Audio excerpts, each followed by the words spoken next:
sebagian besar menteri berbasis pengusaha. Dan Pak Gatot, Pak Batiar Fransa pernah di kabinet. Terbayang nggak menteri-menteri itu kalau berkumpul pengusaha itu, apa yang kira-kira dibahas? Saya tidak melihat lagi ada menteri berbasis aktivis dan memperjuangkan rakyat. Sekarang tidak ada. Akhirnya terlalu bodoh kita kalau mengharap bahwa ada dalam pemerintahan yang memikirkan rakyat. Jadi saya kaget kalau ada orang yang berharap kepada mereka. Jadi itu tanda belok yang sangat tajam di 2016. Di 2015 kita masih perang. Kejar Papa minta saham, kejar Freeport, kejar yang lain. Tapi setelah itu, mulai 2017, tambang nikel diserahkan ke Cina. Semua undang-undang yang menghalangi investor itu diubah. Sampai puncaknya Omnibus Law. Itu semua diubah. Jadi saya katakan, tikungan kudeta oligarki berbasis investasi terjadi di 2016 dan berlanjut di 2000 dan sampai sekarang. Nah, ini berlanjut sampai sekarang, termasuk partai politik juga diambil alih. Jadi kekuasaan sekarang adalah kekuasaan oleh para investor. Jadi bukan kekuasaan politik. Politik adalah alat investor untuk mengobjektifkan kepentingan subjektif dia. Itu istilah yang sering saya pakai. Apa yang dimaksud mengobjektifkan kepentingan subjektif adalah mereka kongko-kongko, para pengusaha ini, menyatakan ada yang menghambat nih investasi kita, maka hubungi partai politik, kota partai politik, kami punya ide mau mengubah undang-undang ini, maka diubahlah undang-undang itu. Jadi sederhana sekali negara ini sekarang. Kalau dulu Pak Gatot pernah menyatakan berapa angka menguasai negara, sepertinya sekarang tidak perlu lagi, Pak. Mereka kongko 10 orang, selesailah negara ini. Ya. Nah, yang menariknya, undang-undang ini karena seakan-akan terpesan dari suatu negara. Dalam ini Cina. Seakan-akan terpesan dari satu negara. Saya kasih contoh paling nyata, Rempang lah. Yang paling baru. Coba bayangkan, bulan Juli, kunjungan Presiden ke Cina dan Bahlil menandatangani MOU dengan perusahaan Cina. Bulan Agustus keluar keputusan Menko Perekonomian menyatakan bahwa itu proyek strategis nasional. Bulan September penggusuran dilakukan. Dan 28 September harus dinyatakan kosong. Oke? Apakah yang secepat itu terjadi kalau bukan karena negara ini sudah diambil alih oleh investor dalam dan luar negeri. Nah, jadi janganlah berkelit bahwa politik masih menguasai, hukum masih menguasai. Saya menyatakan sudah tidak ada kekuasaan di negeri ini kecuali yang punya uang. Dan mereka sudah dibeli.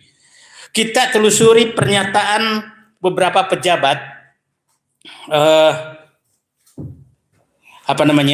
pernyataan beberapa pejabat.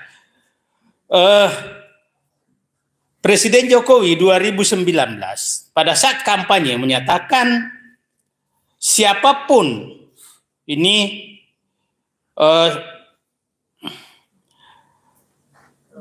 Jokowi soal menghambat saya akan kejar dan hajar. Coba bayangkan seorang presiden menyatakan kata kejar dan hajar. Ya Pak Jenderal Gatot, kalau jenderal bisa ngomong tembak, maka prajurit langsung nembak. Ini presiden menyatakan hajar. Nah, kemudian Jokowi itu tanggal 14 Juli 2019. Itu kampanye presiden. Artinya saat itu mungkin oligarki sudah menyatakan, keluarkan pernyataan keras kalau mau menang. Karena tidak lagi perhatikan rakyat. Tidak ada pembelaan rakyat saat itu. Adalah kita hajar. Tanggal 3 Desember 2021 setelah menang, Jokowi perintahkan Kapolri copot Kapolda yang tak kawal investasi. Makanya jangan heran pada saat pesawat mengantar tenaga kerja asing Cina datang ke Sulawesi Tenggara itu dikawal oleh polisi. Dikawal karena akan dicopot kalau dia enggak dilakukan. Nah, kemudian Pak Luhut Desember 2022, 1 Desember, Luhut ancam bulldozer orang-orang yang halang-halangi investasi ke RI. Di bulldozer. Semua kata-kata yang terlalu kasar kepada rakyat demi investasi sudah keluar dari pemimpin tertinggi negeri ini. Jadi kalau yang rempang itu hanya pelaksanaan daripada instruksi tertinggi dari pemimpin negeri ini.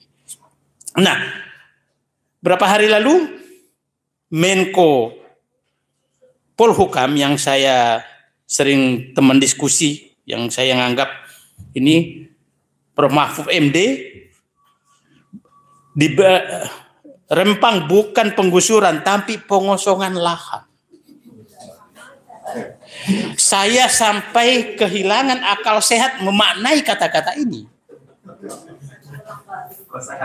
Pengosongan lahan itu adalah tujuan.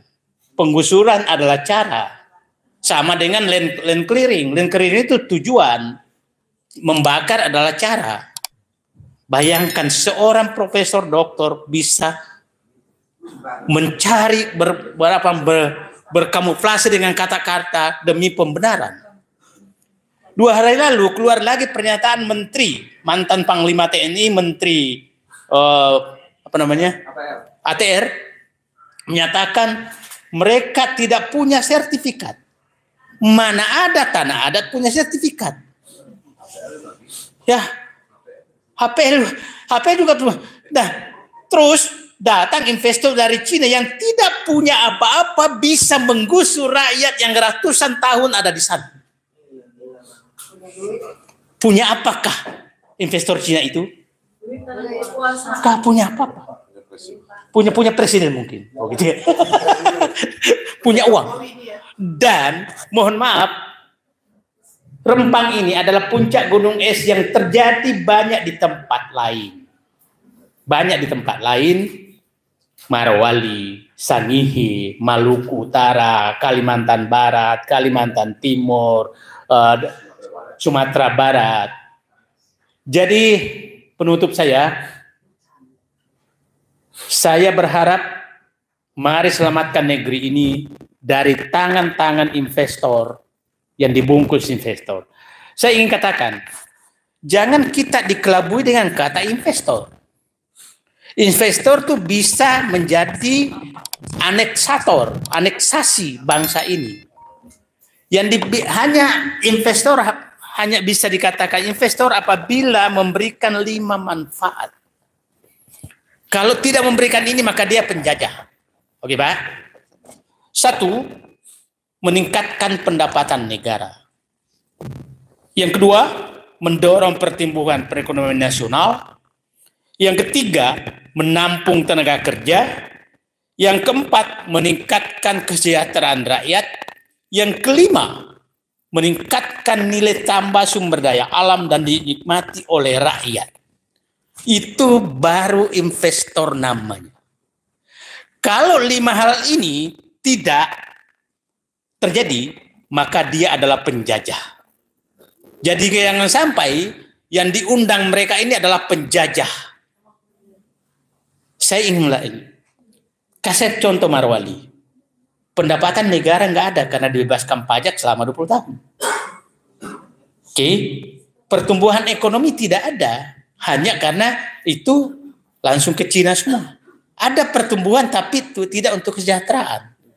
Hanya di dalam angka-angka, bukan milik kita. Menampung tenaga kerja enggak, karena mendatangkan tenaga kerja asing. Memacu pertumbuhan ekonomi tidak, karena bank yang digunakan bank Cina, mesin yang digunakan mesin Cina, tidak ada sama sekali pembelian apa-apa di Indonesia. Nah, terus apa namanya? Bagi saya, investor yang tidak memberikan 5 manfaat seperti yang saya katakan tadi adalah penjajah. Dan penguasa yang mengundang investor yang tidak menghasilkan hal tadi adalah penguasa yang mengundang penjajah kepada negerinya. Apakah kita diam? Dengan terbuka mengundang mereka. Dan selalu saya was-was kalau pemimpin tertinggi negeri ini berkunjung ke Cina, saya selalu menunggu apa lagi yang akan dijual.